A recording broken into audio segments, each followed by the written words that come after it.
Y hermanos, en nuestras últimas clases de escatología, nosotros estuvimos examinando lo que era la concepción que tenían del reino de Dios, tanto Jesús, Pablo, Pedro y Juan, así como los profetas del Antiguo Testamento. Esto es simplemente para manera de recordatorio, eso no está en pantalla.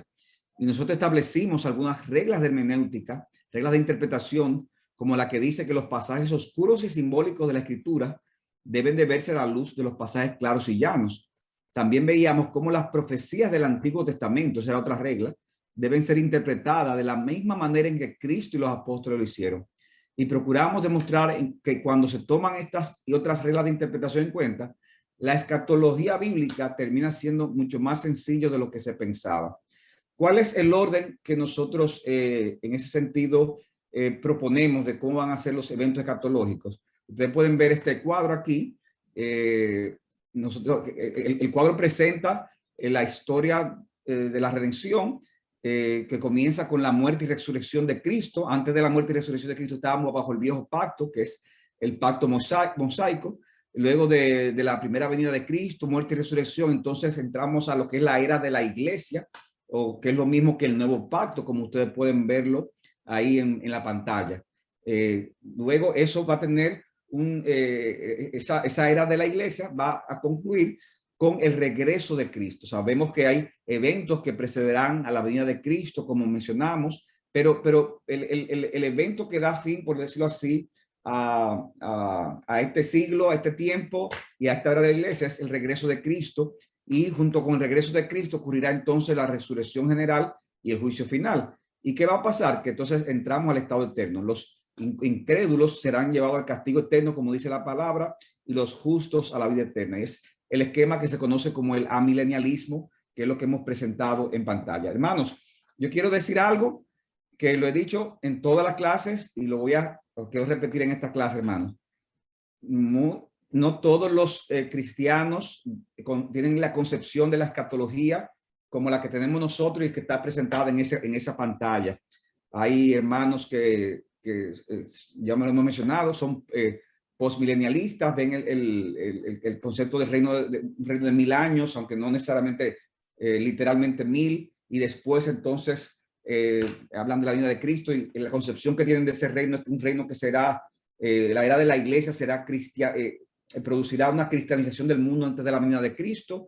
Hay otros que son premilenialistas, que ven un reino de 1000 años luego de la segunda venida. Dentro del premilenialismo hay inclusive algunos, que es la postura más popular, que creen en un rapto 7 años antes de una gran tribulación, y después viene la segunda venida, dividen la venida de Cristo en dos partes. Y yo, hermano, aunque lo he mencionado aquí y allá, yo he querido, hermanos, hacerlo cuando es necesario, porque mi propósito en sentido general es, aunque estoy presentando una postura, pero tratar, hermanos, de ser lo más llano posible. Pero menciono eso, hermanos, porque nosotros tenemos que saber que hay creyentes con diferentes posturas, y no podemos decir que son malos creyentes, ni que son herejes, mucho menos, ni que están en unos errores garrafales. No, hermanos, eso tenemos que tener cuidado con esas cosas. El hecho de que tengamos una postura no quiere decir que no respetemos creyentes que tengan unas posturas distintas.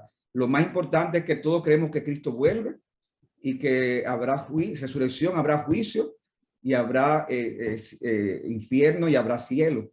Negar esas cosas, sí, entonces sería una herejía, pero podemos creer en todas esas cosas y diferir ya en detalles y en otros aspectos, como el aspecto que hemos hablado del anticristo, de la tribulación, de la naturaleza del reino de Dios, etcétera, etcétera. O sea que, habiendo hecho esa aclaración, hermanos, yo quiero en esta clase concluir el tema hablando del cielo nuevo y la tierra nueva, viendo 3 encabezados. Podría el siguiente slide. Yo quiero que veamos una explicación general del cielo nuevo y de la tierra nueva. En segundo lugar, la ubicación de la tierra nueva. Y en tercer lugar, las características de la iglesia glorificada en la tierra nueva. Veamos entonces, en primer lugar, una explicación general del cielo y de la tierra nueva. Hermanos, dice Grudem que el cielo es el lugar donde Dios da a conocer más plenamente su presencia para bendecir. O sea que cuando hablamos del cielo, ¿qué pensamos? El lugar donde Dios está de una manera más plena, más que en ningún otro lugar. Hermano, Dios es omnipresente. Él está en todo sitio. pero hay una presencia especial de Dios en el cielo, como no lo hay en ningún otro lugar. Y por eso dice el siguiente slide, Mateo capítulo 6, versículo 9, Padre nuestro, que está donde en los cielos, dice la oración del Padre nuestro, santificado sea tu nombre. Eso no quiere decir que Él no esté con nosotros, que no esté en otro lugar. El Dios está en todo lugar, pero hay un lugar, en el cielo Dios está de una manera especial. Hermanos, el cielo en ese sentido es un lugar, no es un estado de la mente, aunque nuestros ojos no puedan verlo, hermanos, es real el cielo. Cristo está allí ahora mismo en el cielo, en su naturaleza humana. Cristo como Dios está en todo el lugar, porque Él es como Dios omnipresente, pero como hombre, Él está en el cielo. Los ángeles también están allí, aunque sabemos que se mueven de un lugar a otro, cumpliendo misiones de Dios. Y en el cielo están ahora también las almas de los justos, como veíamos en clases anteriores, están reinando con Cristo. Ahora, hermanos, lo que hace que el cielo sea el cielo es esa presencia divina que está más plenamente allí que en cualquier otro lugar. No sabemos, hermanos, dónde está el cielo, obviamente, pero eso no significa que eso no exista. Como dice Gruden, el hecho de que eso no está en el slide, pero dice, el hecho de que la Nueva Jerusalén bajara del cielo indica a las claras que el cielo está ubicado en el universo espacio-tiempo. O sea, que nosotros debemos de creer en el cielo. Los cristianos iremos al cielo. Pues ahí sí puede poner ya el slide que había puesto. Los cristianos iremos al cielo. Dice Cristo en Juan capítulo 14, versículo 2. En la casa de mi Padre hay muchas moradas. Si no fuera así, os lo hubiera dicho, porque voy a preparar un lugar para vosotros. Y si me voy y os preparo un lugar para vosotros, vendré otra vez y os tomaré conmigo, para que donde yo estoy, allí también estéis vosotros. O sea que nosotros vemos, hermanos, que se habla del cielo como un lugar de Dios y el lugar donde Cristo prepara morada. Sin embargo, hermanos, mire qué interesante. Cristo dice que en la casa de su Padre hay muchas moradas y Él nos tomará para que donde Cristo esté, también estemos nosotros. O sea que Cristo nos lleva al cielo. Sin embargo, hermanos, hay algunos otros pasajes de la Biblia que dicen que vamos a estar en la nueva tierra. No dice que vamos a estar en el cielo, sino en la nueva tierra. Siguiente slide. Dice Mateo 5:5, bienaventurados los humildes, porque ellos heredarán la tierra. Y también pueden anotar Salmo 37, que en muchos de sus versículos habla de que heredaremos la tierra. Segunda de Pedro 3:13 dice, pero según su promesa, nosotros esperamos nuevos cielos y nueva tierra en los cuales mora la justicia. Puede ir al siguiente slide. ¿Cuál es entonces la respuesta ante la aparente tensión de si vamos a estar, ¿es en el cielo o en la nueva tierra? Yo creo, hermano, que Apocalipsis capítulo 21, versículos 1 al 2 y 9 al 11 nos ayuda a entender, a resolver ese aparente dilema. Dice aquí en ese texto, que vamos a verlo ahora, que vamos a considerarlo de nuevo más adelante, dice Juan, y vi un cielo nuevo y una tierra nueva, porque el primer cielo y la primera tierra pasaron y el mar ya no existe. Y vi la ciudad santa, la nueva Jerusalén, que dice, hermano, que descendía del cielo de Dios, preparada como una novia ataviada para su esposo. Y vino uno de los 7 ángeles que tenía las 7 copas llenas de las últimas 7 plagas, en el versículo 9. Y habló conmigo diciendo, ven, te mostraré la novia, la esposa del Cordero.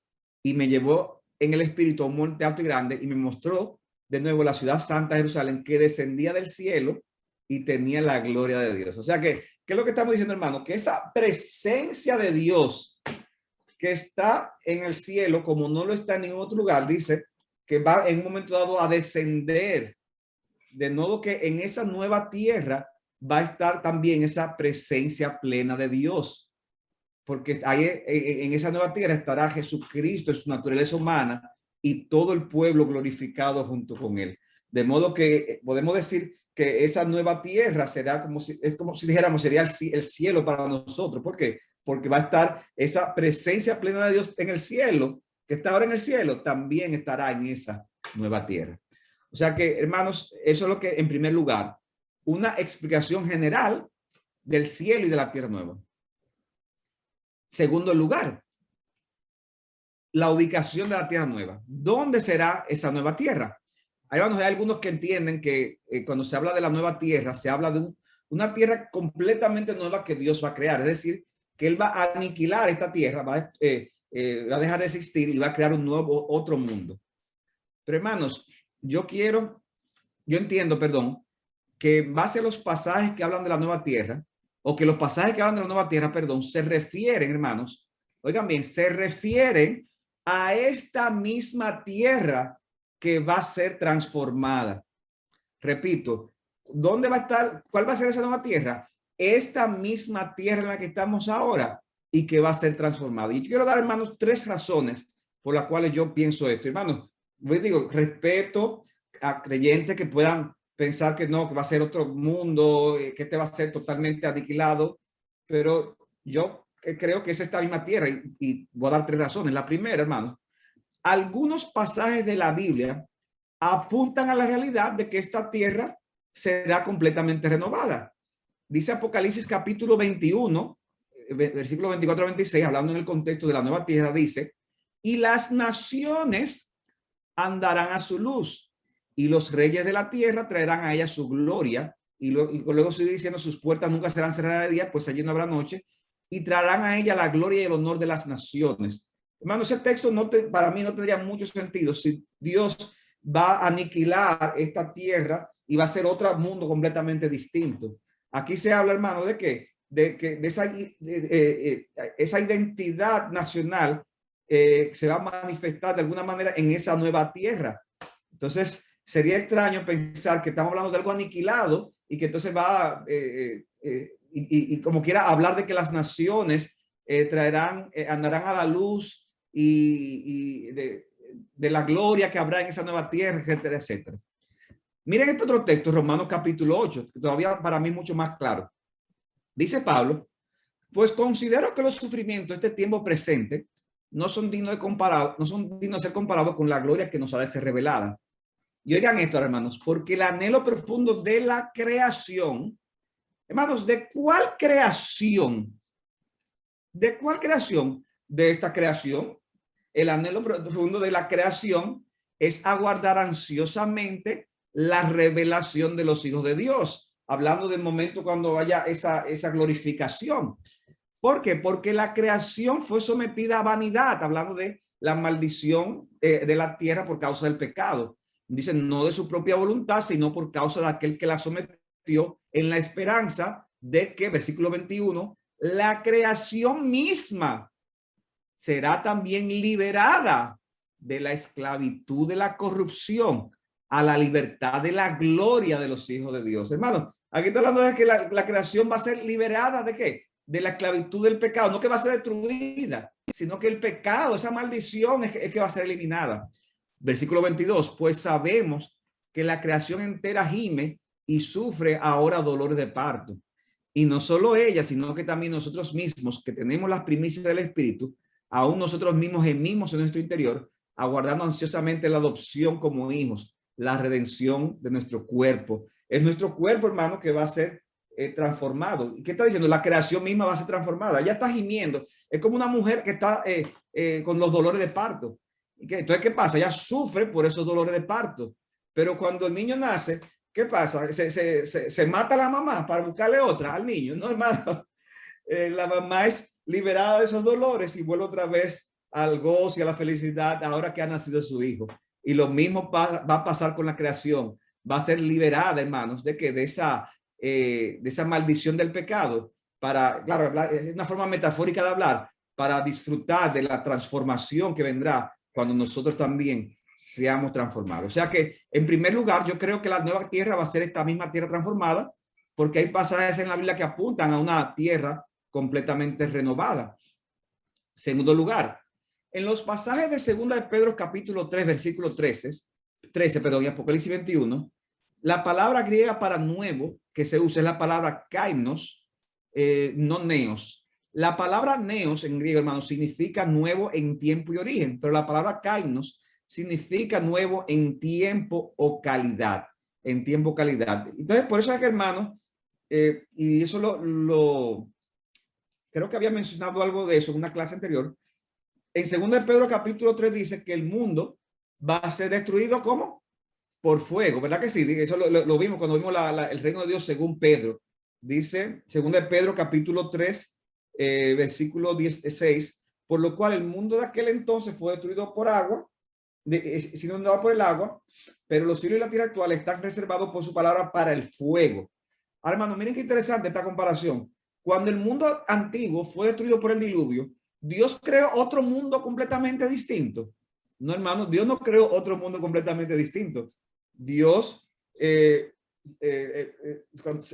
renovó, o sea, por decirlo así, una renovación del mundo actual. Entonces, Pedro hace esa comparación y dice, y el mundo actual va a ser destruido por fuego, pero va a ser destruido por fuego de la misma manera que fue destruido por agua. Destruido en el sentido para ser completamente renovado, pero esta misma tierra, según es lo que entiendo, no una tierra completamente distinta. Y por eso es que se usa la palabra kainos, que significa nuevo en tiempo o calidad. Y finalmente, hermanos, otro argumento es que la analogía que existe entre la nueva tierra y nuestros cuerpos resucitados es un argumento para pensar que estamos hablando de la misma tierra. Dice en ese sentido el autor Antonio Joquima lo siguiente: las diferencias, puede poner el siguiente slide, la diferencia entre nuestros cuerpos actuales y nuestros cuerpos de resurrección, por maravillosas que sean, no quitan la continuidad. En otra palabra, hermanos, somos nosotros mismos quienes seremos resucitados y somos nosotros quienes estaremos para siempre con el Señor. Los resucitados con Cristo no serán un grupo completamente nuevo de seres humanos, como que otro cuerpo que Dios no va a hacer, sino el pueblo de Dios que ha vivido sobre la tierra. Por analogía, dice Joquima, es lógico esperar que la nueva tierra no será totalmente diferente de la presente, sino que será la presente tierra maravillosamente renovada. O sea que, ¿qué hemos visto hasta aquí, hermanos? Hemos visto, en primer lugar, una explicación general del cielo y de la nueva tierra. Y en segundo lugar, hemos visto la ubicación de la nueva tierra y les he planteado que será esta misma tierra completamente renovada. Ahora vamos a, en tercer y último lugar, más ampliamente ver las características de la iglesia glorificada en la tierra, en la nueva tierra. ¿Hay alguna pregunta, alguna puntualización, hermanos, de alguien con respecto a lo que hemos dicho hasta ahora?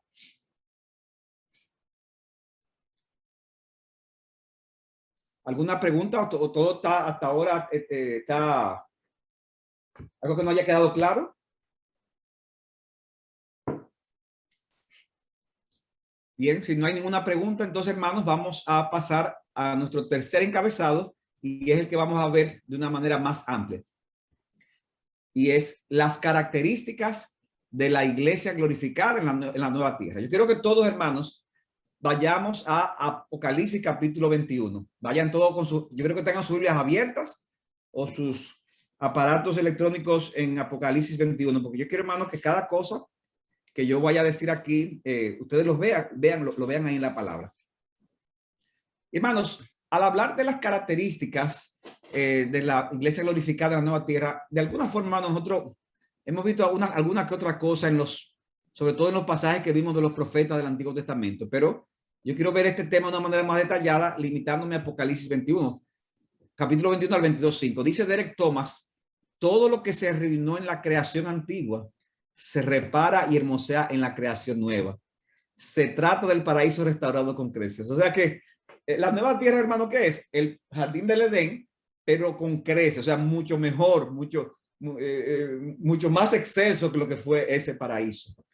Y yo quiero que veamos, hermanos, basado en este pasaje, algunas características de la iglesia glorificada en la tierra nueva. En primer lugar, la iglesia glorificada, hermano, es representada metafóricamente como la ciudad de Jerusalén descendiendo a la nueva tierra, pero llena de la gloria de Dios.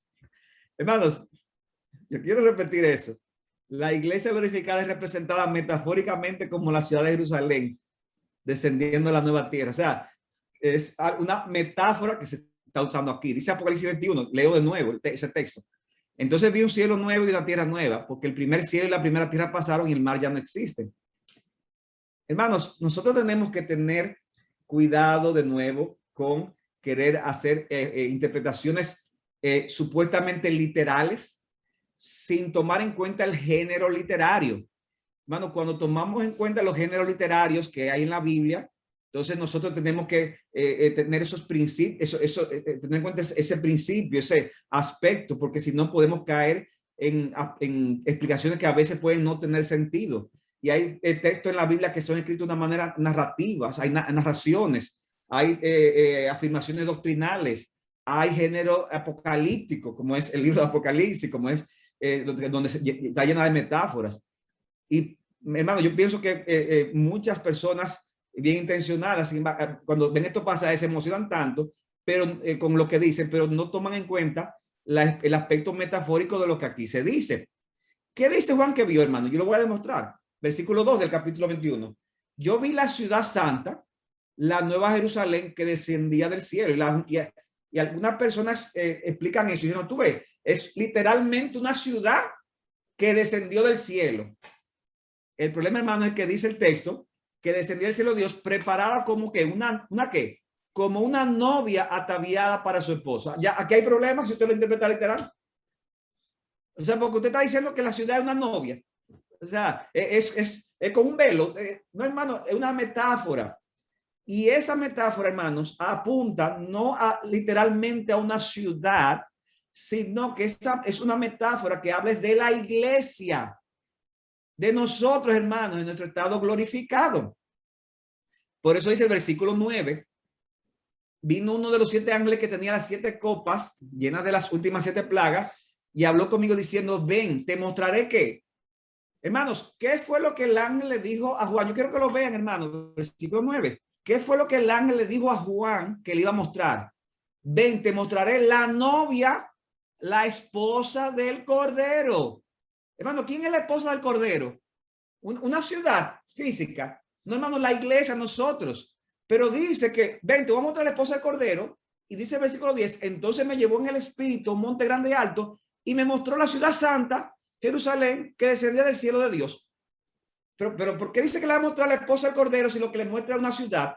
Hermano, porque la ciudad es una forma metafórica de hablar de la esposa del Cordero, de hablar de la iglesia glorificada. Porque ¿qué es la iglesia? El verdadero Israel de Dios, el verdadero Jerusalén, la Jerusalén celestial, como hemos mencionado en otras clases. Y dice que esa ciudad, metafóricamente, hablando de la iglesia, tenía la gloria de Dios. Su fulgor era semejante al de una piedra muy preciosa, como una piedra de jaspe cristalino. Como dice el comentarista Robert Mounce, el siguiente slide, aunque algunos autores consideran que la Nueva Jerusalén de la visión de Juan es una ciudad real, dice este autor, es muchísimo mejor entender que se trata de un símbolo de la iglesia en su estado eterno y perfecto. Ven, yo te voy a mostrar la novia, la esposa del Cordero. La cuestión, dice Mounce, es que Jerusalén es el lugar donde está el templo, donde Dios se hace presente. En 1 Corintios 3, 16 al 17, el pueblo de Dios forma el templo en el que habita Dios. Aquí, dice Mounce, es la ciudad. La propia visión adquiere la forma de una magnificente ciudad que simboliza la eterna felicidad de todos los que siguen al Cordero. La ciudad santa es de origen celestial.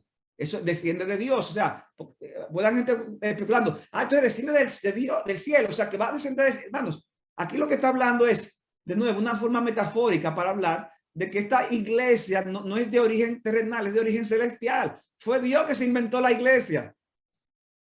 Desciende de Dios. Es decir, la iglesia, dice Mounce, no es una organización voluntaria creada por meros seres humanos, sino que es una comunidad que da e inicia el propio Dios.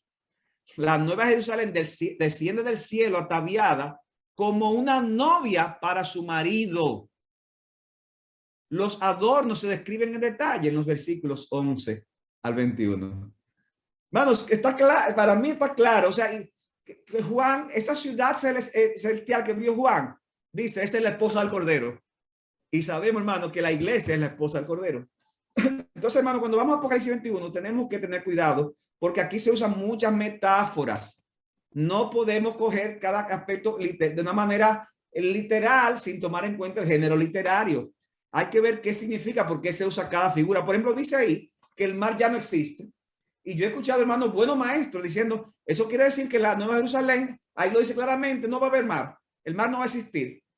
Sin embargo, hermanos, como dice el autor Bell, el mar en la escritura representa figurativamente la amenaza del mal y la tribulación para el pueblo de Dios. O sea, el mar representa algo oscuro, el mar representa algo turbio, el mar representa los problemas y los peligros. Por eso se habla, estoy leyendo el libro de Job, se relaciona el mar con monstruos marinos y cosas por el estilo. Entonces, ¿qué, en ese aspecto, qué es lo que representa? Si el mar, perdón, el mar con R, me excusan que ves la pronunciación, puedo estar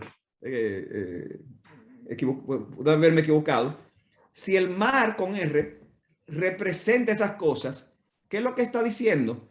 Que en el estado eterno no habrá más amenaza del mal con L y la tribulación para el pueblo de Dios.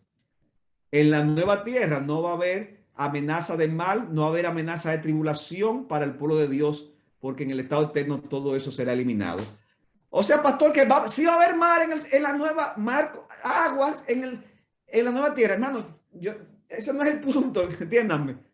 El punto aquí es que aquí se usan figuras literarias y tenemos que ser consistentes con esas metáforas para evitar caer en inconsistencias.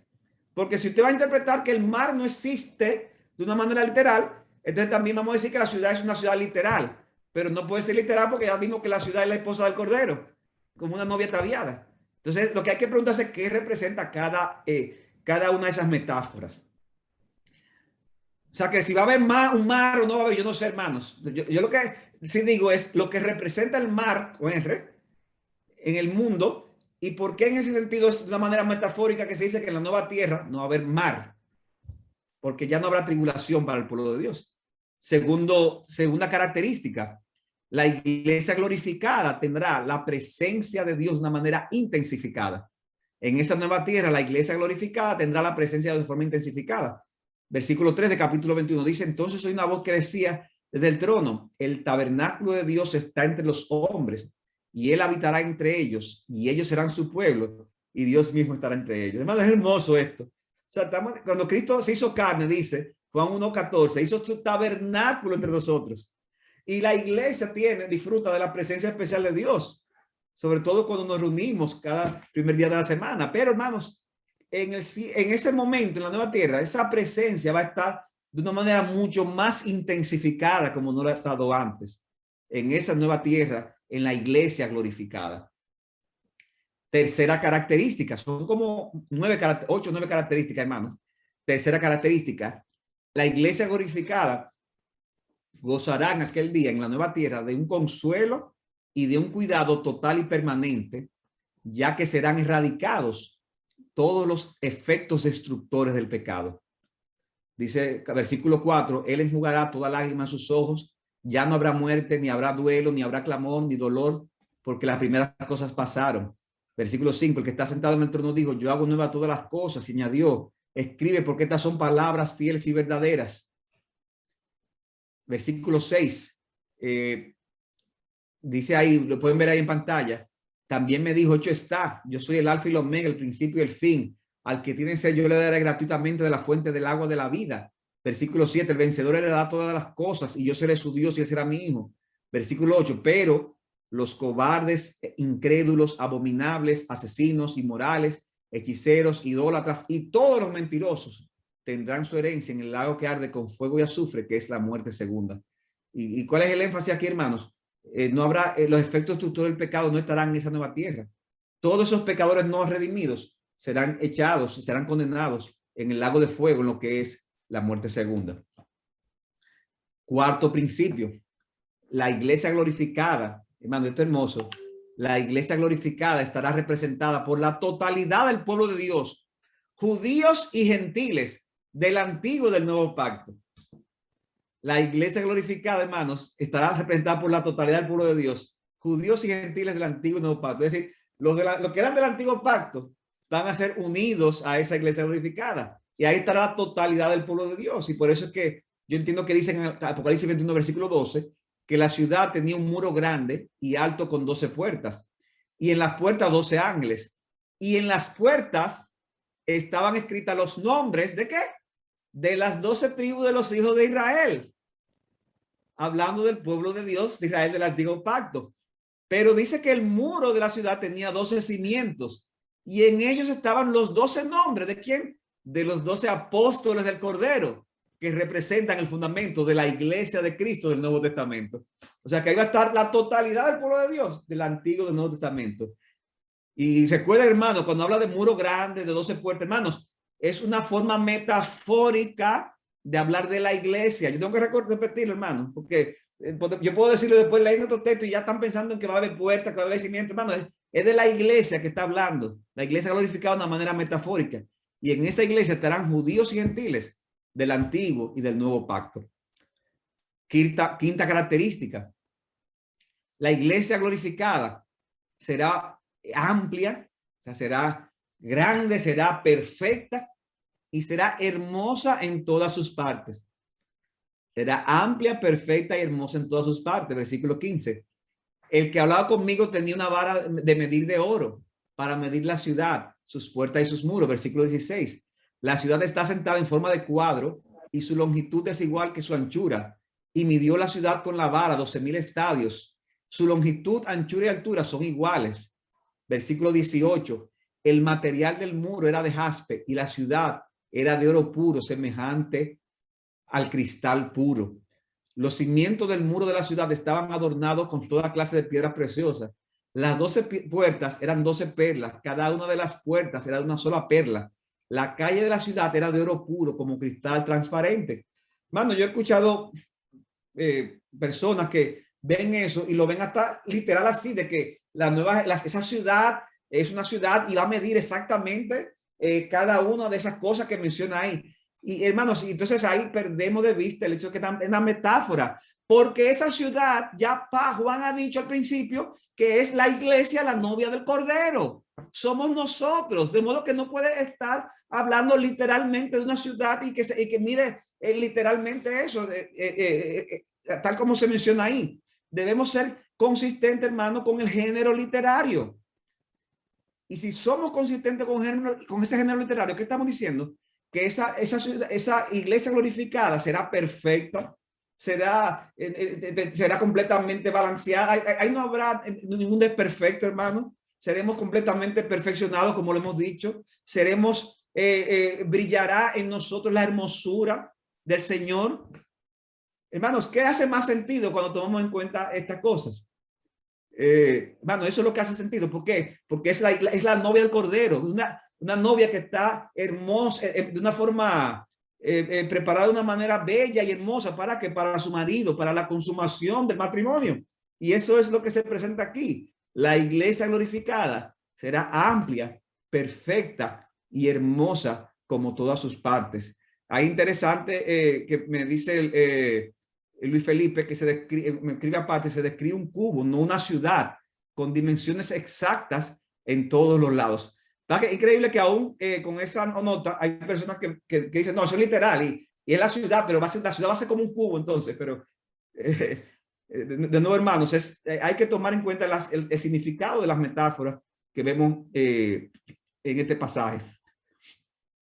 Sexto principio. La iglesia glorificada no necesitará un santuario. ¿Por qué? Porque el Señor Dios Todopoderoso y el Cordero son su templo. No necesitará un santuario porque el Señor Dios Todopoderoso y el Cordero es su templo. Dice Apocalipsis 21:22. No vi en ella templo alguno, porque su templo es el Señor, el Dios Todopoderoso y el Cordero. Ahora, mi hermano, miren qué interesante, porque algunos pueden pensar, bueno, o sea que hoy sí lo necesitamos el santuario. No, hermano, tampoco hoy. Nosotros no necesitamos el santuario, hermano, porque el templo donde estaba la presencia de Dios es un concepto del antiguo pacto. Por eso es que cuando vino Cristo, ya Cristo dice, destruir el templo y 3 días la edificaré. Cristo es el nuevo templo. Nosotros no necesitamos un templo ni un santuario. Pastor, pero cuando vamos a la iglesia, no es el templo que estamos yendo. Miren, hermanos, es que es una forma de hablar que se ha hecho común en el lenguaje. Y por eso los cristianos hablan de vamos a la iglesia, pero la iglesia somos nosotros. Y a veces vamos al templo para hablar de la edificación. Pero hermanos, realmente, eso es, si queremos ser precisos con el lenguaje, eso es una forma incorrecta de hablar. Porque el lugar físico donde nos reunimos no es el templo. El templo, hermanos, es Cristo. Y la iglesia es parte de ese templo porque estamos unidos a Cristo. O sea que cuando se habla del templo, cuando se habla del santuario, hermanos, eso es algo antiguo testamentario. En el Nuevo Testamento, Cristo y la iglesia son el templo, son el santuario. Y si ahora la iglesia, o sea que lo que estamos, hermano, en el local que tenemos, es el local donde se reúne la iglesia. Es el local donde está el templo, si queremos ser precisos con el lenguaje. Y si ahora la iglesia no necesita un santuario, porque nosotros somos el santuario, mucho menos la vamos a necesitar en aquel día. Mucho menos la vamos a necesitar en aquel día. Mounce señala de una forma muy interesante que no es necesaria el templo, a diferencia de, no se usa la imagen del templo, a diferencia de Ezequiel, porque el símbolo es superado por la realidad. La forma en que se presenta aquí, hermanos, es sumamente hermosa. Sexta característica. Le dije que eran 9. Séptima característica, perdón. La iglesia glorificada gozará de plena seguridad. Perdón, hermanos, algo que se me quedaba. Y debí decirlo cuando mencioné el quinto. La iglesia glorificada será amplia, perfecta y hermosa. Hay personas que se pueden sentir como desanimados porque es en ese mismo texto que dice la calle de la ciudad era de oro puro, como cristal transparente. Entonces, hay hasta un himno, no sé si algunos lo recuerdan, donde dice, donde el oro es polvo que hollará tus pies, hablando del futuro, y siempre se habla de la nueva Jerusalén, con que tendrá calles de oro. Entonces, ¿quiere decir eso que las calles no serán de oro? Hermanos, yo no estoy negando cómo va a ser, ni estoy diciendo ni estoy negando. Lo que estoy diciendo es que cuando se habla de la nueva Jerusalén, repito, se habla de la iglesia glorificada.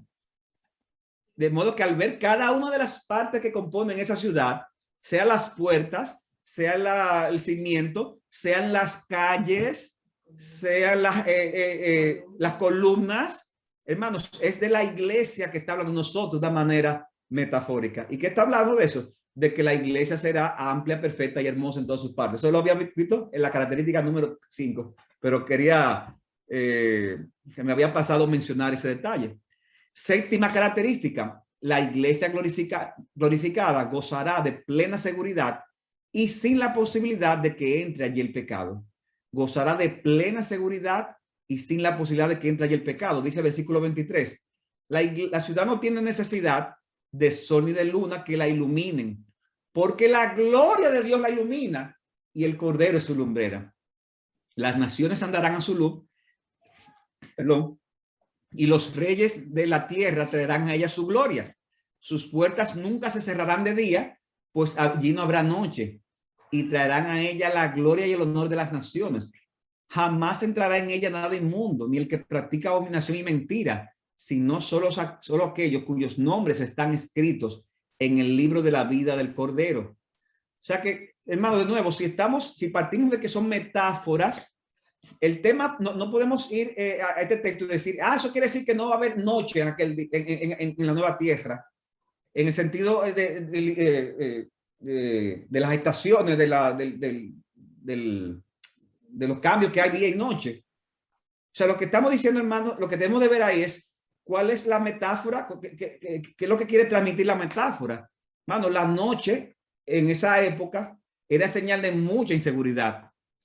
En las noches se robaba, en la noche se asaltaba, todavía el día de hoy, ¿verdad? Hay más en paz que sea como el nuestro, pero en esa época las noches, lo que era la noche era algo sumamente peligroso. En una época que no existía la energía eléctrica ni muchos mecanismos de seguridad como existen ahora.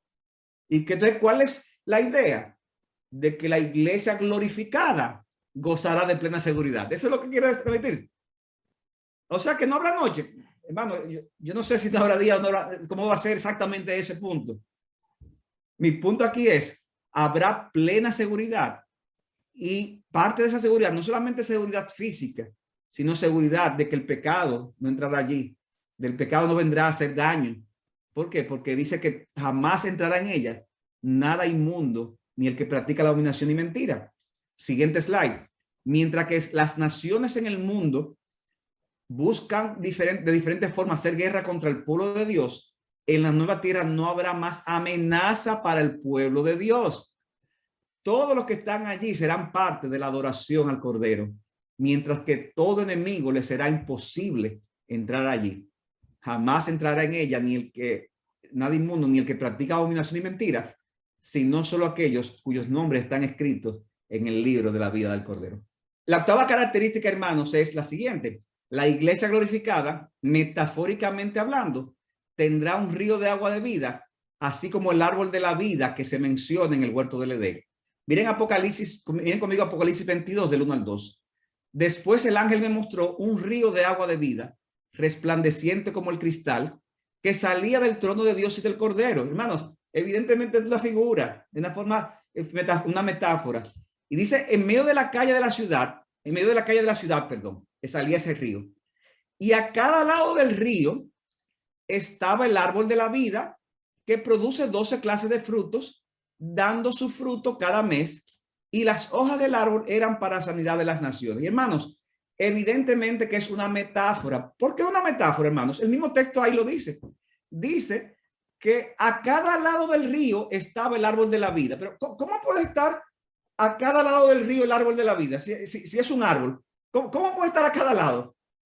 Hermano, ahí no hay que inventar mucho. Es que es una visión que está teniendo Juan. Y son metáforas. Y dice que ahí dice lo que produce tanto el río como el árbol. Dice, el río del agua de vida apunta al hecho, como dice un autor, de que en el estado eterno los fieles vivirán en la fuente de manantial de vida que procede de la presencia misma de Dios. Los fieles vivirán, hermano, siempre, como es el río de agua viva, algo que te mantiene vivo. De igual modo, el árbol de la vida apunta a que a la completa ausencia de necesidades físicas y espirituales. No vamos a tener necesidades ni físicas ni espirituales, hermanos, como dice el texto. ¿Por qué? Porque los frutos de ese árbol son y las hojas de ese árbol son para sanidad de las naciones. Pero hermanos, esto de nuevo es una metáfora para hablar de que habrá la iglesia glorificada, no tendrá necesidades físicas y espirituales que no sean satisfechas en aquel tiempo. O sea que esa es la octava característica. Tendremos un árbol, metafóricamente hablando, habrá un río de agua viva y estará el árbol de la vida, para decir que nosotros habrá una vida plena en completa ausencia de necesidades físicas y de necesidades espirituales. Ya yo mencioné eso que dice aquí en ese slide. Podemos comprobar el uso, el anterior, podemos comprobar el uso metafórico de estas expresiones, ya que el pasaje dice que el árbol de la vida estaba en cada lado del río. Si fuera un árbol literal, solo pudiera estar en un solo lado. O sea que eso es evidente. Hermanos, novena y última característica.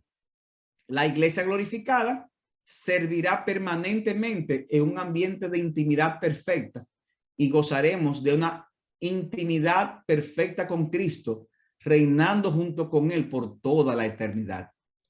Serviremos permanentemente al Señor y gozaremos de una intimidad perfecta con Cristo y reinaremos junto con Él por toda la eternidad. Versículo 3 del capítulo 22. Y ya no habrá más maldición. El trono de Dios y del Cordero estará allí y sus siervos le servirán. Ellos verán su rostro y su nombre estará en sus frentes.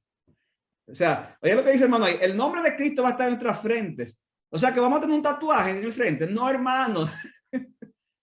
La metáfora, de nuevo, la figura literaria. La idea de que el nombre de Cristo estará en nuestras frentes no es la de un tatuaje, sino que habrá un sentido de propiedad y de semejanza. No vamos a ser similares a Cristo. Cuando el sello era señal de propiedad, de algo que era de un dueño y que muchas veces estaba conectado con ese dueño, y nosotros vamos a ser propiedad de Cristo y vamos a ser semejantes a Él. Dice Derek Thomas lo siguiente, siguiente slide. La intención del libro de Apocalipsis desde el principio consiste en aumentar nuestro deseo por el cielo. Y al leer estas últimas líneas y la descripción que hacen de la Nueva Jerusalén, nuestro corazón lo ansía. Cuando contemplamos la belleza celestial, todos nuestros anhelos profundos quedarán satisfechos en esta condición gloriosa y bendita. La maldición ha sido quitada, la ha llevado el Cordero. El centro de atención no es el huerto, sino la gloria de Dios que resplandece en el rostro de Jesucristo. Y hermanos, Juan concluye esta descripción, capítulo 22, versículo 5, diciendo algo que ya había reiterado y dice, ya no habrá más noche y no tendrá necesidad de luz de lámpara ni de luz de sol, porque el sol, el Señor Dios los iluminará y reinarán, hermanos, no por 1000 años, no por un tiempo específico, reinarán por ¿cuándo? Reinaremos, hermanos, por los siglos de los siglos.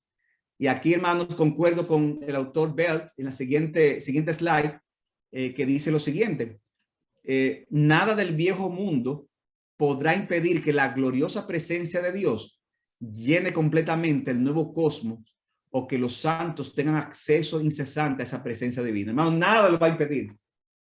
Estaremos, hermanos, plenamente llenos, hermanos, de esa presencia divina en aquel lugar.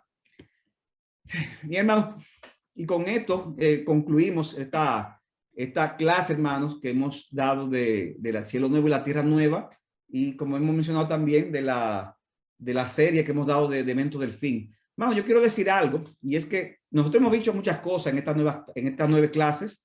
Puede que haya detalles aquí y allá, como yo he mencionado, que tal vez usted todavía no lo entienda del todo, necesite, tal vez no lo comparta del todo, tal vez hay algunas cosas que usted diga, yo tengo como que volverlo a escuchar. La ventaja, hermano, es que todas estas clases están disponibles, incluyendo esta que estará, Dios mediante, esta semana también. Todas están en nuestro canal de YouTube, de modo que tal vez a usted le convenga repasar, volver para atrás, a ver si hay algo que tal vez no entendió bien, y luego si hay alguna pregunta, hermanos, siempre vamos a estar disponibles. Pero hermanos, independientemente de que hay detalles que a veces escapan de nuestra comprensión, cosas que tal vez no estamos del todo claros, hermano, lo más importante para mí es que estas clases hayan impactado tu vida, hermanos, mi hermano, y que tú estés emocionado con estas cosas gloriosas que nos esperan. Que tú estés emocionado con estas cosas gloriosas que nos esperan.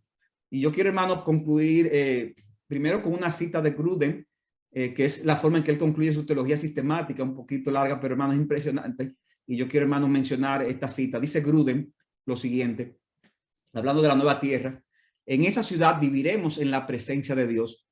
Dice él, de tiempo en tiempo, es decir, aquí en la tierra experimentamos el gozo de la adoración genuina a Dios, y nos damos cuenta de que es nuestro mayor gozo darle gloria. Entonces, ¿no le ha pasado eso, hermano? A veces, sobre todo cuando estamos los domingos en la mañana en la iglesia, nosotros decimos, wow, pero qué tiempo más especial. Y dice, nos damos cuenta que ese es nuestro mayor gozo, darle gloria. Pero en esa ciudad, dice Grudem, ese gozo se multiplicará muchas veces. Nuestro mayor gozo será ver al mismo Señor y estar con Él para siempre. Y sigue diciendo, cuando veamos la cara de nuestro Señor, veremos allí el cumplimiento de todo lo que es bueno, recto y deseable en el universo. Veremos cumplido cualquier anhelo que jamás hayamos tenido de conocer el amor, la paz y el gozo perfecto, y conocer la verdad y la justicia, santidad y sabiduría, bondad y poder, gloria y belleza. Siguiente slide.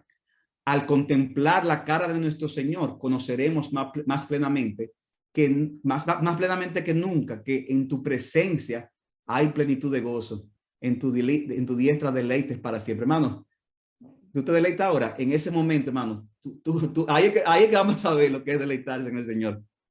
Cuando por fin veamos al Señor cara a cara, nuestro corazón no querrá nada más, dice este autor. ¿A quién tengo yo en los cielos sino a ti? Y fuera de ti nada deseo en la tierra.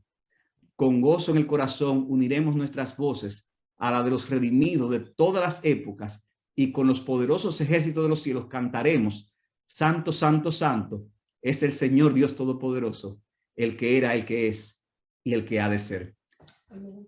Hermanos, y así concluimos la clase. ¿Y cómo concluye el libro de Apocalipsis, hermano? El libro de Apocalipsis concluye diciendo en Apocalipsis 22:16: yo, Jesús, he enviado mi ángel a fin de darles a ustedes testimonio de estas cosas para las iglesias. Hermanos, o sea, Apocalipsis termina Cristo hablando, la Biblia termina Cristo hablando, dice: yo he enviado mi ángel para dar testimonio a ustedes de las cosas de estas cosas a las iglesias. Yo soy la raíz y la descendencia de David, el lucero resplandeciente de la mañana. Y por eso, hermanos, aquí Apocalipsis termina con una invitación final, tanto del Espíritu Santo como de la iglesia, para que si alguien no conoce a Cristo, dice, el Espíritu y la esposa dicen, ven. Y el que oye diga, ven. Y el que tiene sed, venga. y el que desee que tome gratuitamente del agua de la vida. Y concluye, hermanos, diciendo, versículo 20, el que testifica de estas cosas dice, sí vengo pronto. Amén. Ven, Señor Jesús. La gracia del Señor Jesucristo sea con todos. Amén. Amén. Hermano, y con esto terminamos nuestra serie de eventos del fin. Ha sido, hermano, de verdad para mí un reto poder dar estas clases en este formato. Pero gracias al Señor pienso que hemos podido de alguna forma transmitir la esencia de todas estas cosas. Hermanos, ¿alguna pregunta o algún comentario de estas cosas que hemos compartido hoy?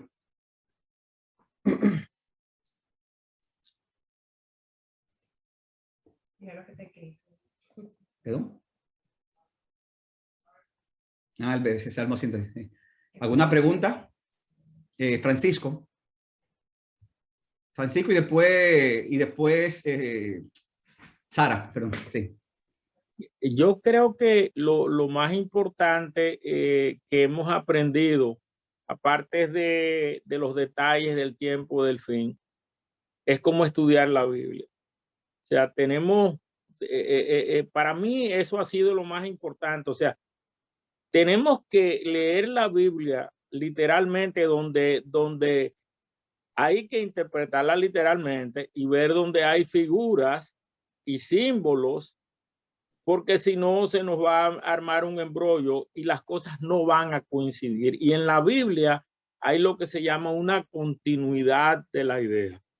Este libro de Apocalipsis es un libro simbólico y donde las figuras literarias abundan extraordinariamente para poder exaltar las cosas que van a pasar, los tiempos del fin, la venida de Cristo, donde nosotros vamos a morar con Él para siempre. Y se nos explica perfectamente. Y hay una continuidad que es fundamental porque es el cumplimiento de las promesas. Vamos a estar con Cristo por toda la eternidad.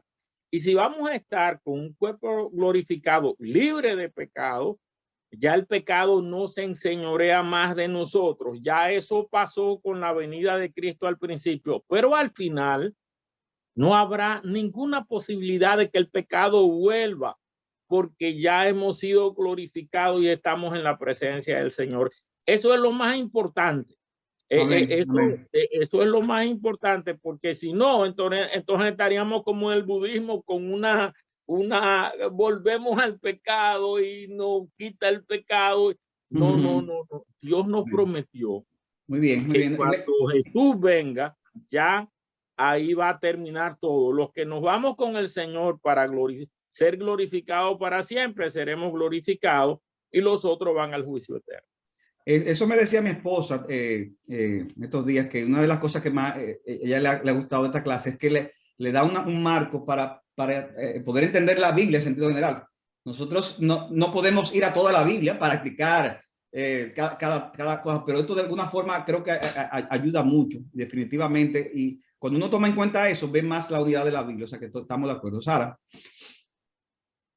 Sí, pastor. Bueno, reafirmar lo que estaban conversando ahora justamente, que es maravilloso, ¿no? Descubrir tantas cosas hermosas de atrás y adelante que se han mezclado, y que me encantó también conocer la postura de la iglesia con referente a eso en las clases anteriores. Para mí fue de gran aprendizaje, porque se aclararon muchas dudas también que uno tiene, ¿no?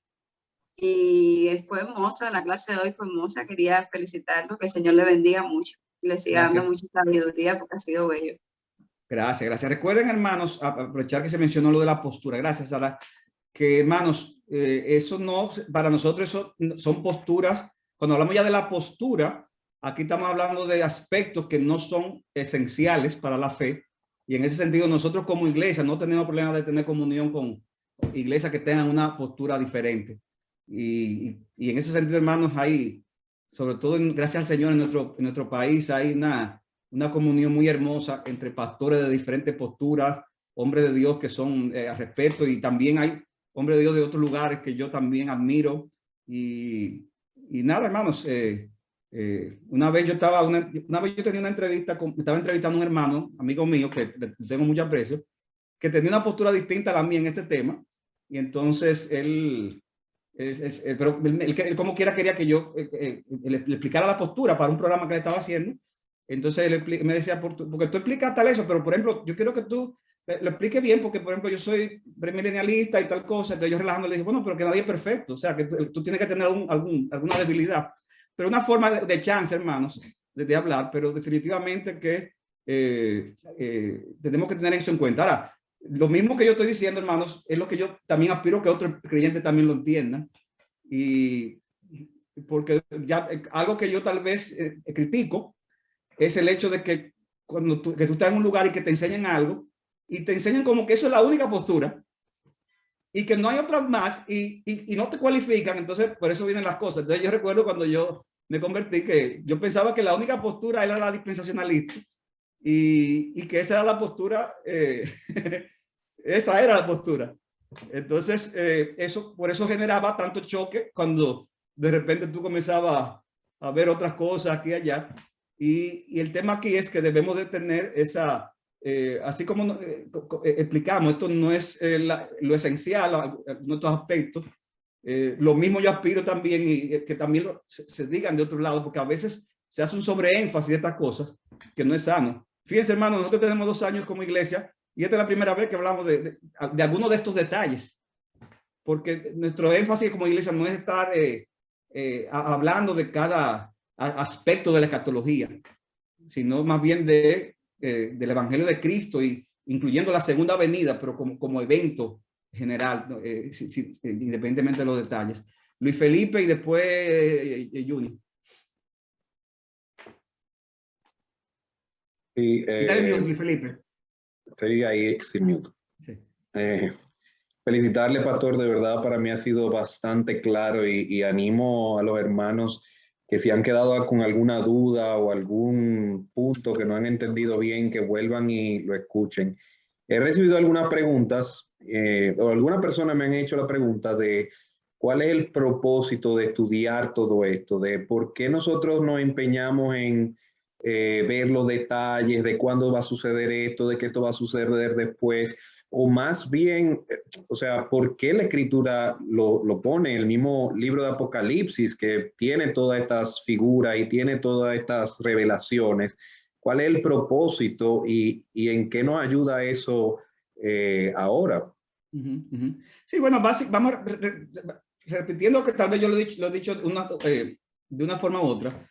Lo principal es que esas cosas alimentan nuestra esperanza. O sea, en la vida cristiana, hermano, una vida de esperanza. Y estudiar estas cosas, independientemente de la postura, inclusive que usted llegue, pero estudiar estas cosas aumenta la esperanza.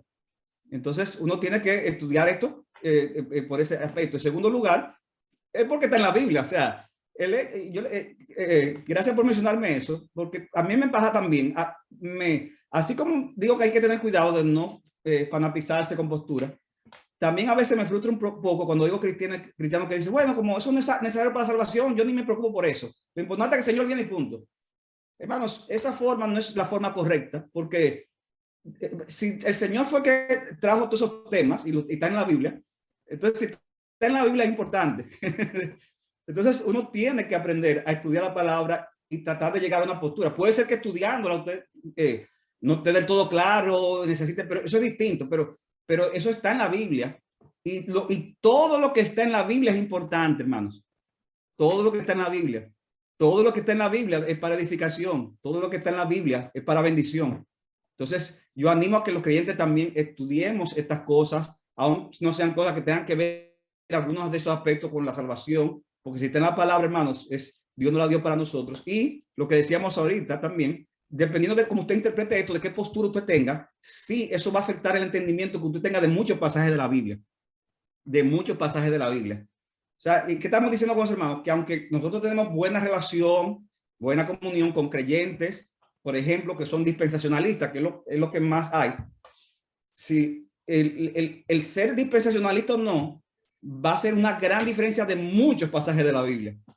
Y en eso, hermanos, eso es que está claro. Y no por eso, como decía, eso afecta a la comunión entre nosotros ni nada por el estilo. O sea que Pero por todo esto es importante, hermanos, que nosotros estudiemos estas cosas. Juni. Perdón, agregar un punto sí, a eso, Felipe. pastor.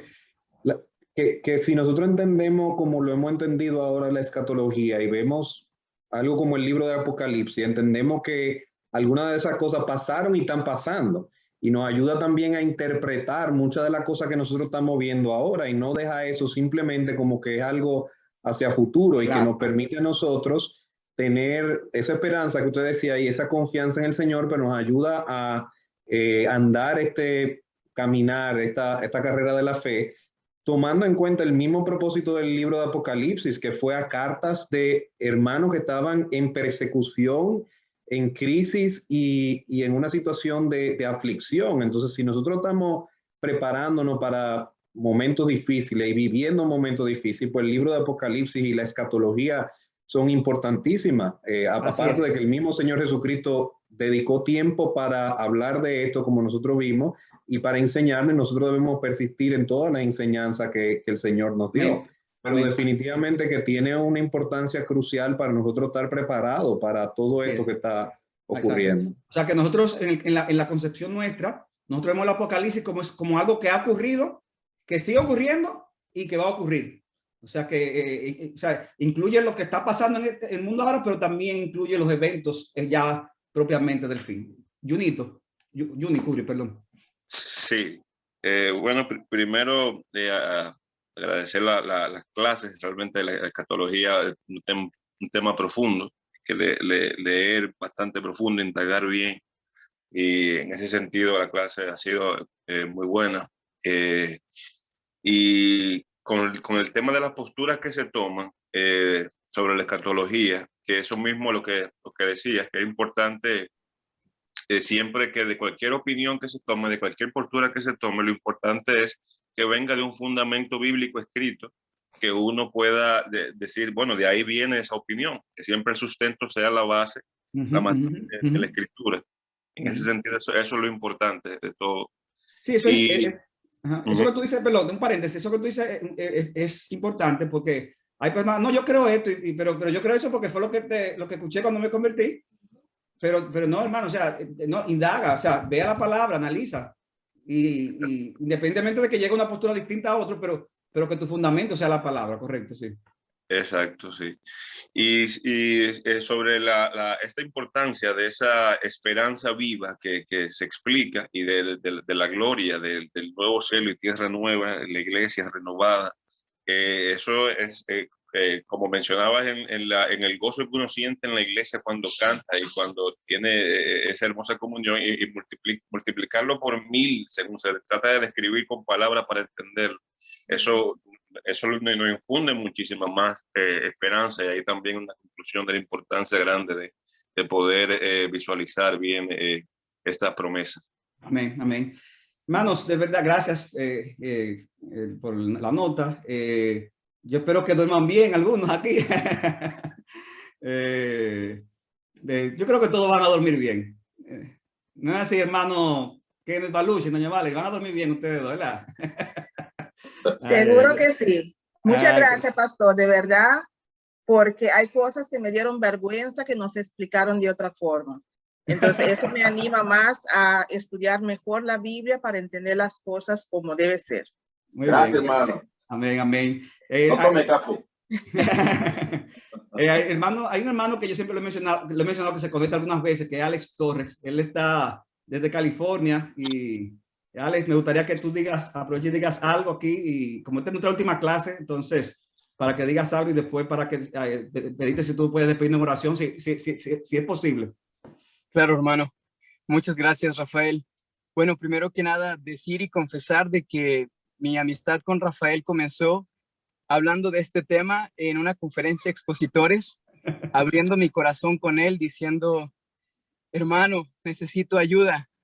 Estoy en un seminario donde, ya sabes, y es todo lo que ha explicado Rafael acerca de los diferentes campamentos. Y ahora que tenemos nuestra amistad y él ha estado mentoreándome a la distancia, es un privilegio, hermano, ser parte de este proceso, de aprenderlo, disfrutarlo y gloria a Dios por su mano sobre de ti, hermano. y para pastorearnos a la distancia. Agradecido también, hermano, porque me aferro más a la palabra de Dios con la esperanza que nos da en esta postura escatológica que tenemos.